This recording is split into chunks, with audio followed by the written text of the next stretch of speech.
Welcome to the Sobriety Diaries, friends. My name is Nate. I am a grateful recovering alcoholic 6 years from my last drink. My sobriety is such a huge part of who I am. I decided that I needed to help others find their voice and share their journey too. The Sobriety Diaries is a video podcast where we share powerful stories of recovery told by those who live them.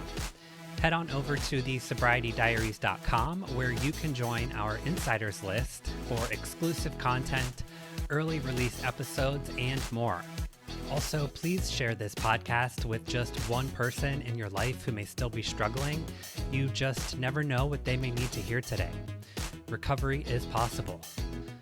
Happy Sober Day, friends. Thank you so much for spending part of your day with me here on the Sobriety Diaries and being part of our recovery community. We continue to build these relationships and this awareness around addiction and recovery. And I know I say it all the time, but I couldn't be more grateful for your support and for coming back week after week. So thank you again. I will do my best to continue to bring powerful stories of recovery told by those who live them. Today we are talking to the sober coach, Joanne Nash. She is a certified CPRC and soon is transitioning from a part-time coach in which she works individually with her clients, but has still been holding her 9-to-5 and her corporate gig as well. But she has been afforded the opportunity to explore coaching full time and really dive into her passion and dive into being able to help folks discover their own path to recovery. And I couldn't be happier for her. We discuss what that means to her and being able to live and breathe this career that brings so much fulfillment and so much happiness to her life and to her own recovery as well.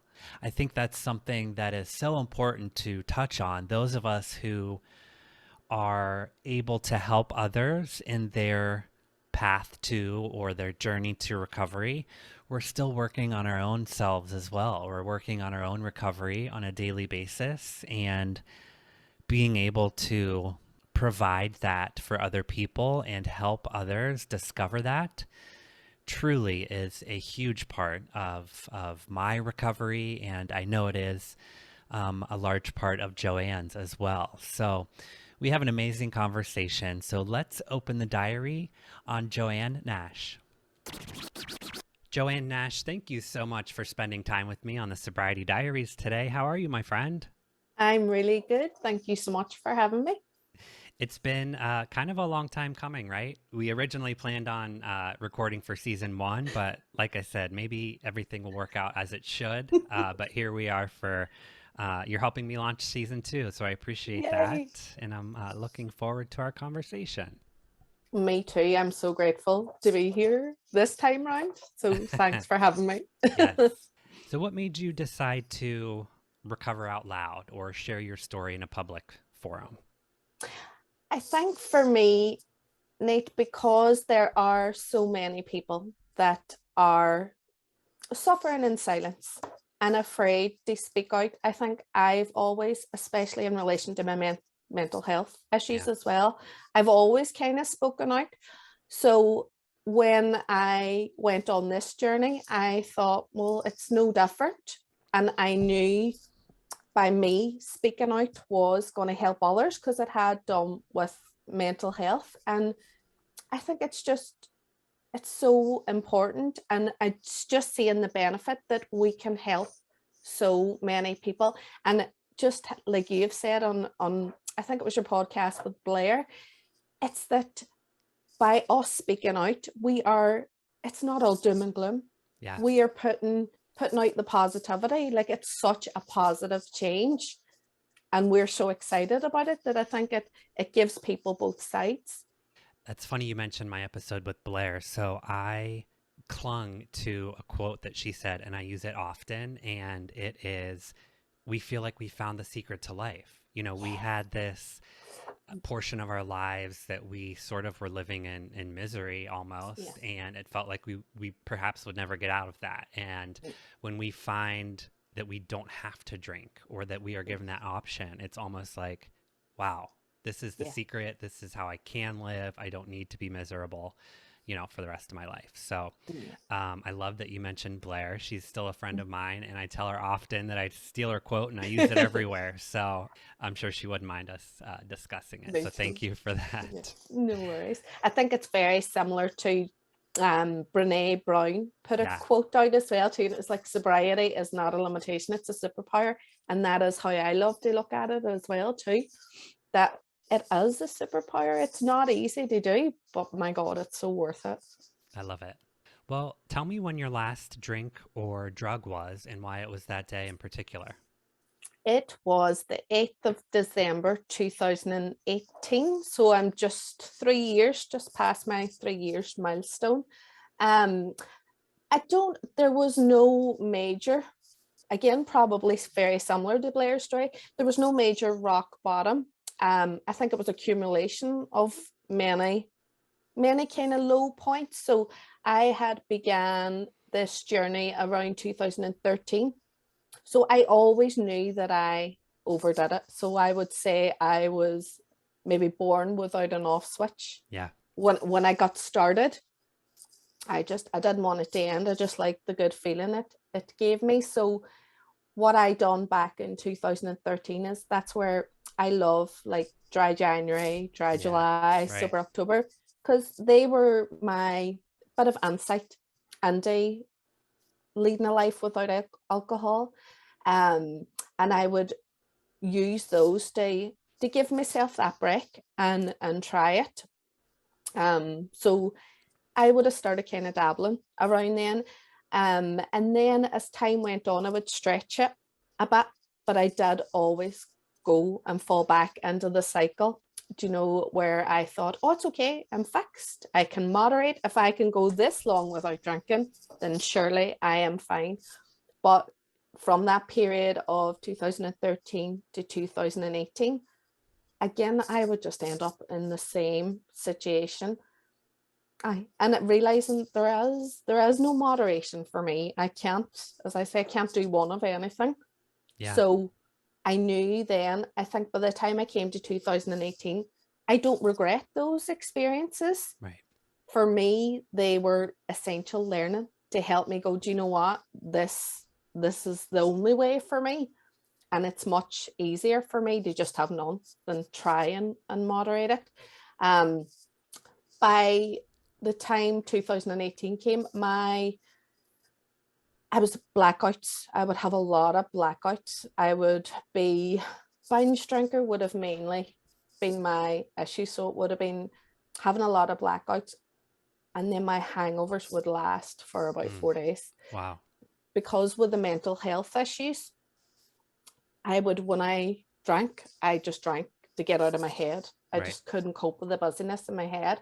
But I wasn't allowing the medication that I'd been on to work because alcohol is a depressant, as we know. So it was stopping the medication from working. And then I think the 4 day hangovers were just the anxiety of what did I do?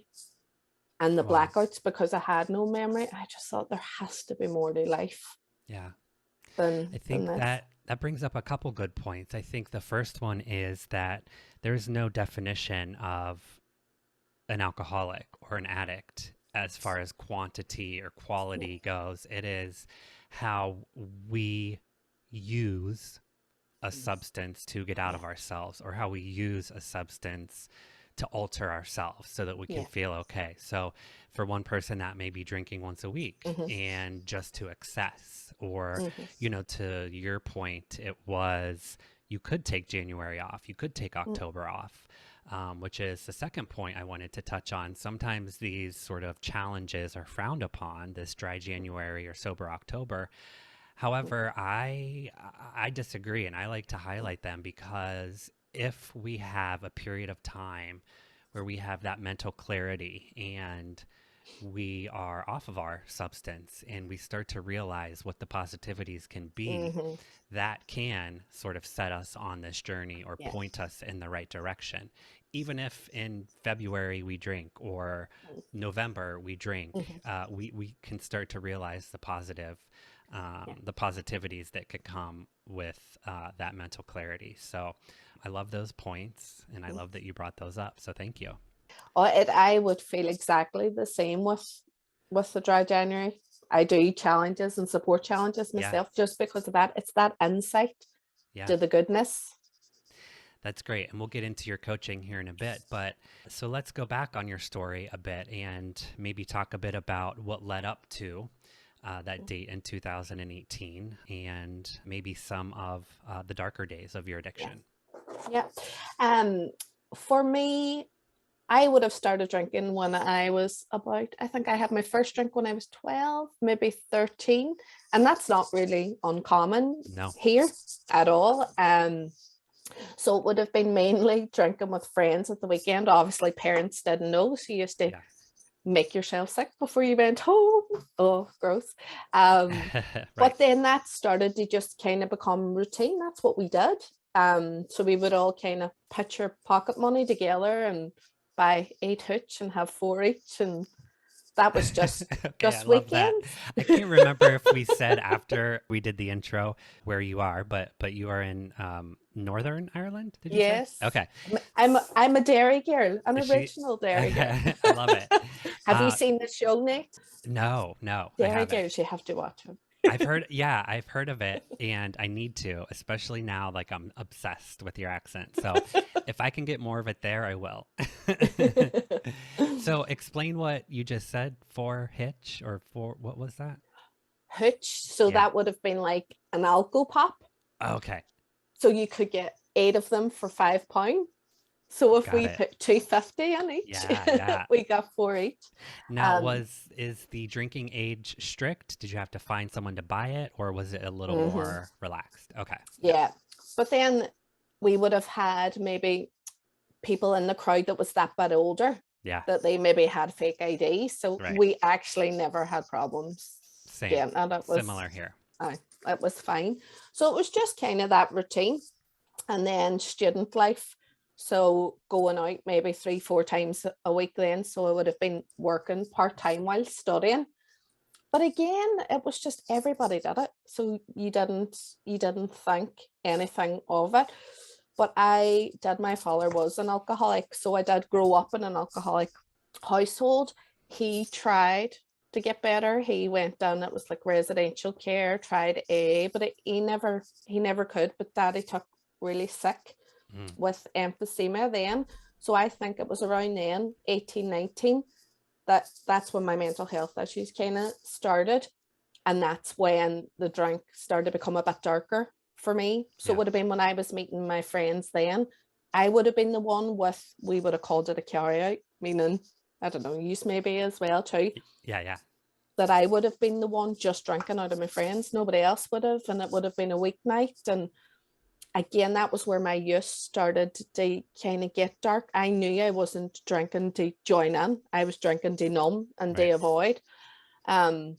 So that kind of continued. And then I was just wanting that feeling of escapism. And then okay, I met my husband and all that, but it was okay. I think it was just the way that I felt and the blackouts. I noticed my moods getting really dark, that I was beginning to lose trust with myself. And I would have had great boundaries. So I could have not drank during the week. Mm.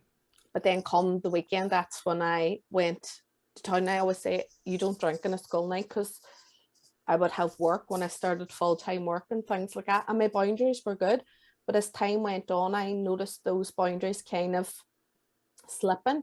Like there was one instant, and then when I had the kids as well too, like I'd be fine. I could drink a bottle of wine in the house on a Friday and a Saturday and be fine. But see, as soon as the kids were with their nanas and we got a night out, I didn't come home because I didn't want to. I kept the party going. And that was the things. It was how selfish I was becoming. Yeah. And it was starting to impact them. The kids were always fine, but I think it was when I couldn't do things with him because I was too hungover. And it was the mama guilt. Now, were you able to refrain during your pregnancies? Oh, yeah. Yeah. I Yeah, was fine, completely fine in that way, which was, and I think that shows the power of the mindset in right. relation to this too, as well, that I could just switch it off when I wanted to. But don't get me wrong, when the kids were like 6 weeks and I was having my first night out, I just Ready, went back, ready to go. yeah, Yep. to the exact same way. And then I just as time went on, the blackouts were getting worse, where I'd maybe be out in a work night out and then we'd be talking about it afterwards and I'd have no recollection, but I appeared fine. And it was starting to scare me. And then we had a family wedding at one stage. It was the 23rd. So it was the day before Christmas Eve. Um, Stayed out drinking all night. I think it was 9 in the morning. I came home. So knowing it was Christmas Eve day and my sister had the kids. And the minute I came, oh, I was so angry at myself. Didn't care at the time. And I had to go to my sister's to pick up the kids. And she just looked at me and said, get home. And I Mhm. just felt so bad because I thought it's Christmas Eve. I've Yeah, ruined it for them.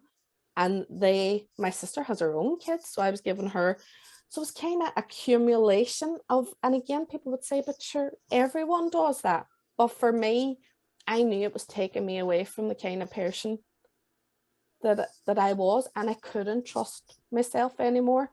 And then I noticed when the drink got on, I just wanted to party. I yeah, didn't care. I would do anything to go and find and have a party. And it was that selfishness. And then it would flip from kind of darker thoughts that then I would be contemplating maybe suicide mhm. because the thoughts got so dark. And I thought, Joanne, this has to stop. It was just getting darker and darker.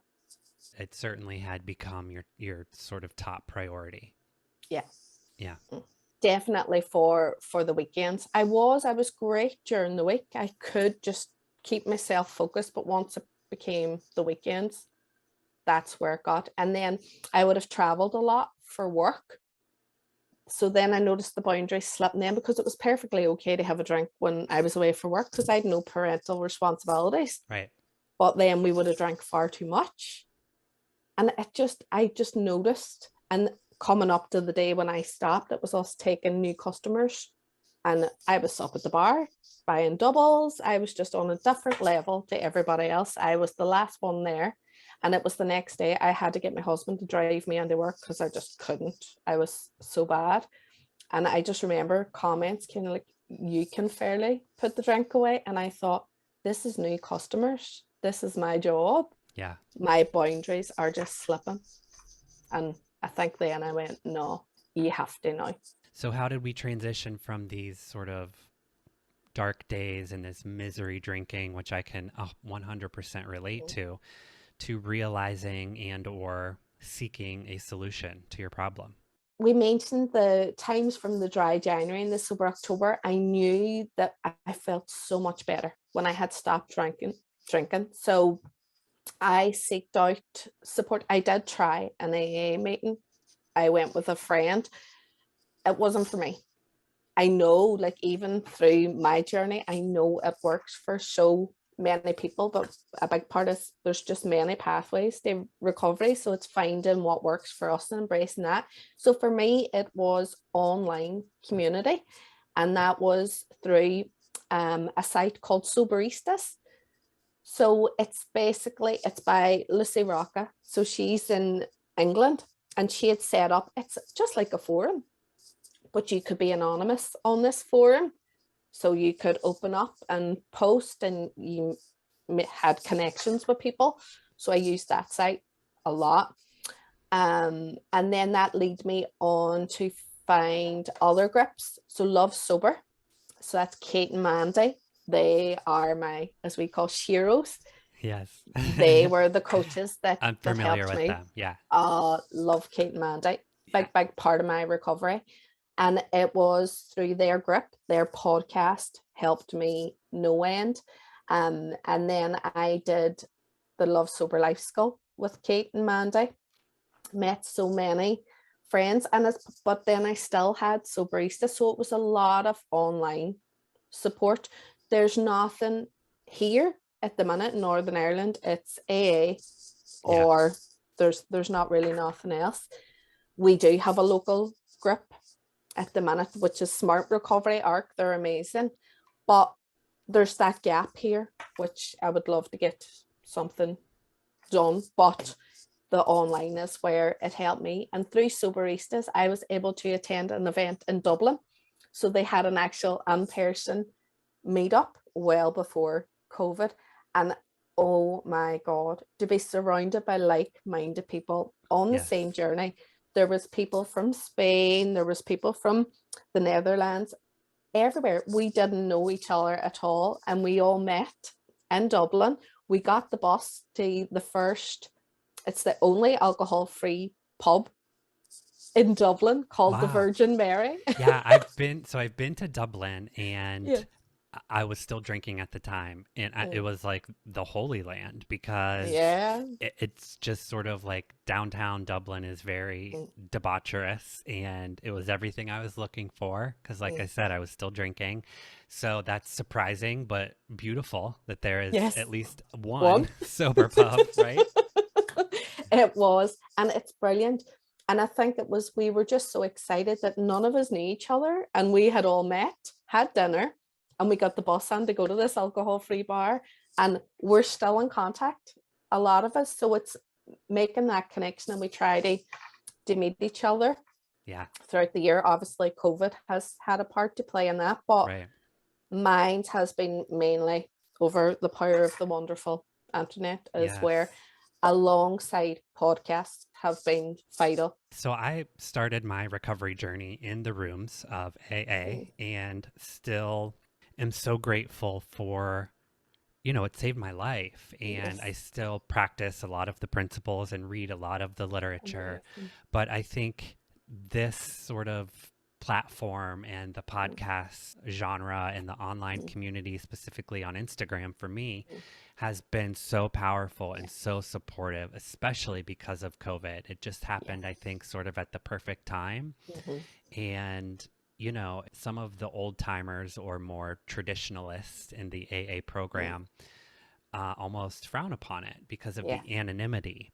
And I just have to say, I'm not telling your story, and I will Yeah. protect your anonymity. I am telling my story Mm-hmm. in hopes that it can help Yeah. someone. And I choose to recover out loud for those who are still struggling. Mm. So I think it's this whole new age of recovery Yeah. that we would be doing such a disservice if we didn't take advantage of and utilize this forum and this platform Mm-hmm. to help those who are still struggling, and to help those of us who are in recovery and need that extra support. Yeah. Wholeheartedly agree. And I think it's so inspiring when we get those messages then from people saying, thank you so much for sharing your story, because I relate to it and it's helped me. And that's what it's about. It's just making people feel you're not alone in this. Yeah. There's a world of us out there, and we are pretty awesome. As you know, I say at the end of each podcast, if we help just one person, our job is done. A And hundred I'm percent. grateful to say that we've helped a few more than just one person. So I'm super grateful for that. But I truly mean it. Like Yeah, if this episode reaches one person and helps one person, I think you and I would both be happy with that. exactly. You mentioned mental health, and Mm-hmm. I have struggled with my own mental health issues, and am diagnosed with depression and Mm-hmm. anxiety. And like you said, for the first almost decade that I was taking medication for it, I was sort of negating Yeah. the positivity or the positive effects of the medication by drinking literally liquid depressants. Yes. So I want to touch on that a little bit. Now, do you pair the two together, your addiction and mental health? Do you treat them sort of in a combined nature, or are you looking at them as two separate issues that you deal with personally? I would say that no, I truly believe that they're together. Hmm. And I think it was the Soberful podcast that I always remember Veronica Valley saying alcohol's the symptom. Yes. And so I think I used alcohol as a way that I thought was treating my depression and anxiety by just slowing down my brain to stop those negative thoughts and that cycle. So Right. for years, I actually thought it was helping me. But then what I came to realize was no, alcohol interferes with the chemicals in your brain. Right. So what you're doing is making yourself worse. So now that I have taken alcohol away, my mental health is so much better. But alcohol wasn't the sole problem. So I still take medication for my anxiety and depression. Same. But I think now, because I'm not suffering with hangovers and anxiety for days and just in that negative cycle, I can do more of the actual tools which help, like journaling, as we mentioned earlier, meditation. I love to learn. So I use my time so much more now to try and learn new tools to help me, because I have taken away a symptom which has given me a better chance of getting better, but it hasn't taken away everything. But I feel a million times better A than better what it was. a better solution, right? Yes, Yeah. much better. Yeah. So you had mentioned during addiction that, it started to affect other people. Your sister, for instance, you mentioned specifically. And I think for me, one of the most beautiful things about recovery is that forgiveness, or Mm, showing the change in mm, yourself through your actions and being able yeah. to rebuild those relationships. Was your sister one of those specifically? Or let's talk a bit about being able to Mm, sort of come back and live your mm, life and rebuild those mm. relationships that may have been fractured. Yeah. My my sister was fine. Even after that, they are there. I am blessed with a very amazing family. So I had never kind of reached a point where relationships were really bad. In fact, I think, well, it was more maybe not seen to be really bad. Like, definitely my relationship with my children, I think, has improved immensely, in the sense that I'm more present for them. I'm not hungover, and I just feel like I'm a better mother. And my son, oh my god, he's my biggest cheerleader. He is just so How old so are the proud. kids now? James Callum he'll be 10 now next month, and Jamie's 6. So Jamie's still quite young, doesn't really understand. But Callum, I would talk about it openly with Yeah. Callum, so he's very, very proud. And I think my relationship with my husband has improved so much. I remember joking at the earlier days, thinking, I think I was about a year in, and it was like things getting stressful, and I thought, "Oh, just go and get me a bottle of wine." And his face dropped, and I said, "Do you not miss?" Because that's what we did. Yeah. We drank together. That was our relationship.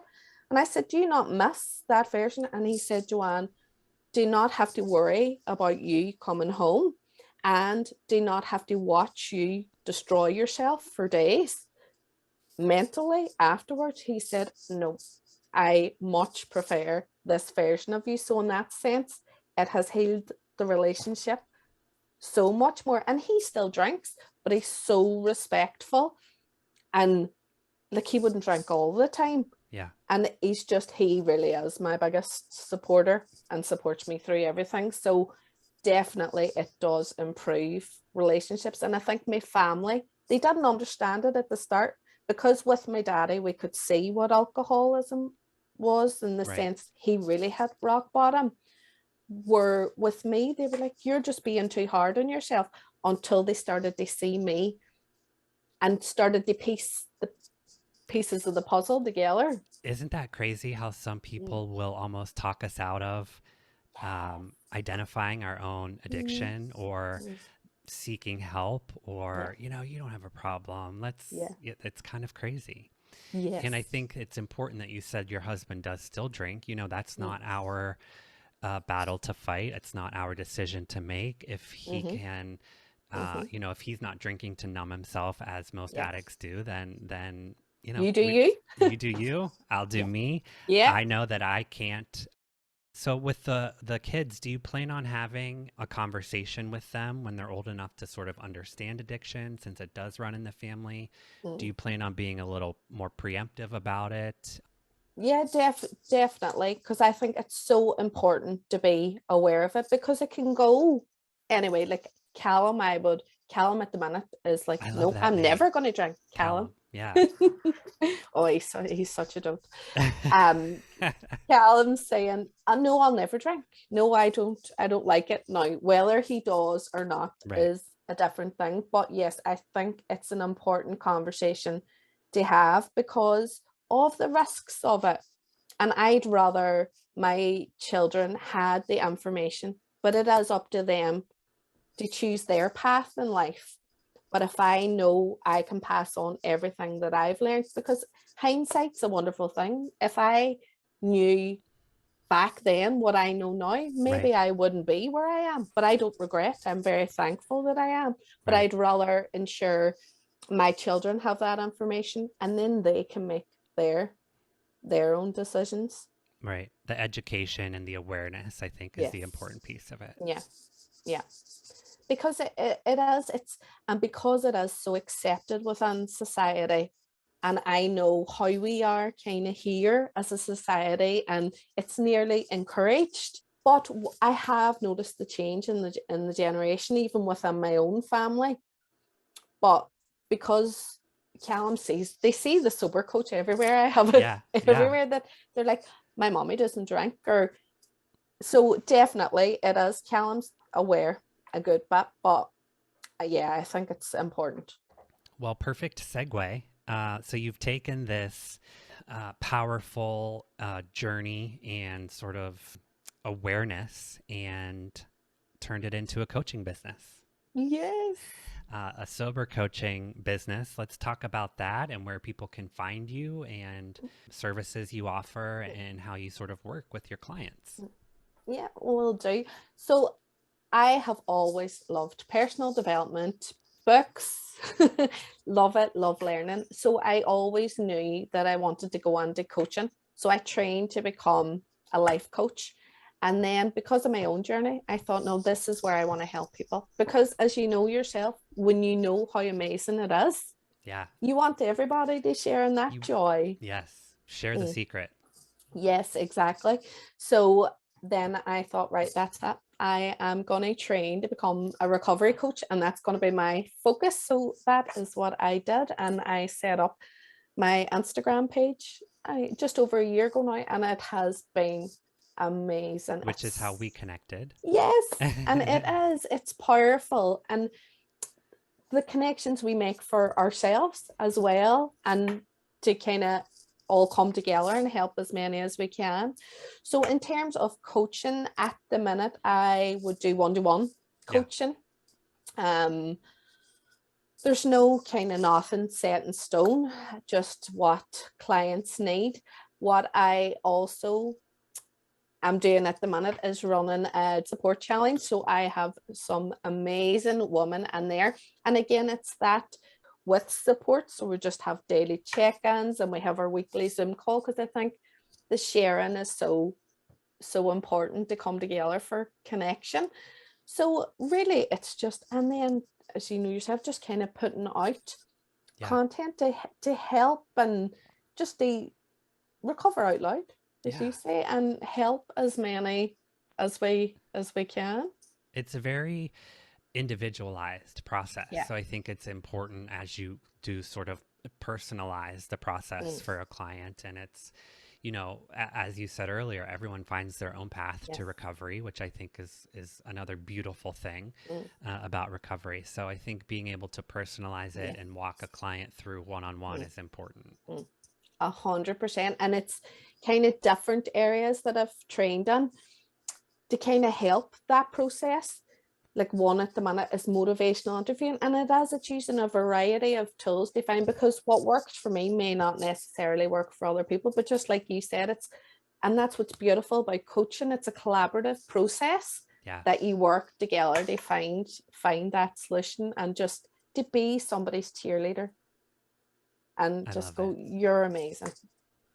So what does the future look like for Joanne? So Joanne is going to be, so at the minute I work in IT and I have done for all my days of my, 14 years, Wow. but I am transitioning now. I will be full-time coaching for the Sober Coach come Yay. April. So I love it so much. And I just felt like it was time for me this is my path now that I'm ready to walk. So it is just to continue with the Sober Coach and just try and help as many people as I can. Isn't it beautiful when you find, my dad has told me since before I started working, which was, I was 13 or 14, that if you can find something that you love doing and have it as a career, then it doesn't feel like work. And 100%. since I started on this journey, and now that I'm turning 40 in May, and like his little nuggets will pop into my head sometime, and I'm like, damn it, he was right. And that's one of them that is life changing. Yeah. And I'm so happy that you get to do that. Oh, it is. It's amazing, amazing, and I'm so blessed and so grateful myself. So, and then I get to meet amazing people like yourself too as Ditto. well. So it's all Ditto. good. Well, what's one thing that you would like perhaps listeners who are still struggling to hear on the podcast today or be able to take away from our chat? Really, to trust your instinct or trust your gut. I think sometimes we think it has to be like a rock bottom or nothing. It can be. There is no definitive. If you have a thought that I'm not too happy with my drinking, trust that thought and just reach out for help. You don't have to wait until you hit a time where there has to be devastation. You can get off this train at any time you want. So I would say if you have that thought, reach out and explore it. There is a term for gray area drinking. Yeah. And it's because that's kind of what I would identify with. And if it's causing you problems, you can let it go. And life's so much better. Well, Joanne, tell everyone again where they can find you online. So my main platform would be Instagram, love Instagram. So I'm at the _sober_coach. Yes. Yeah, so come connect with me on Instagram. I'd love to be connected with you. I'm so grateful that we connected and that we finally got to spend time together. Me too, Nate. Thank you so much. Joanne Nash, thank you so much. We will link all of your information in the show notes today. Let's keep in touch, my friend. I enjoyed our conversation. Me too. Thank you so much. Thanks so much for listening today, friends. Hopefully you heard something that resonates with you. And if we help just one person, our job is done. Make sure you check out today's show notes for all of the information on today's episode and how to connect with our guest. You can find all things podcast related and subscribe to our show at thesobrietydiaries.com, youtube.com/Nate Kelly, where we upload today's video podcast, and on Instagram at the Sobriety Diaries Pod. Check back every Wednesday for new episodes with new stories to tell.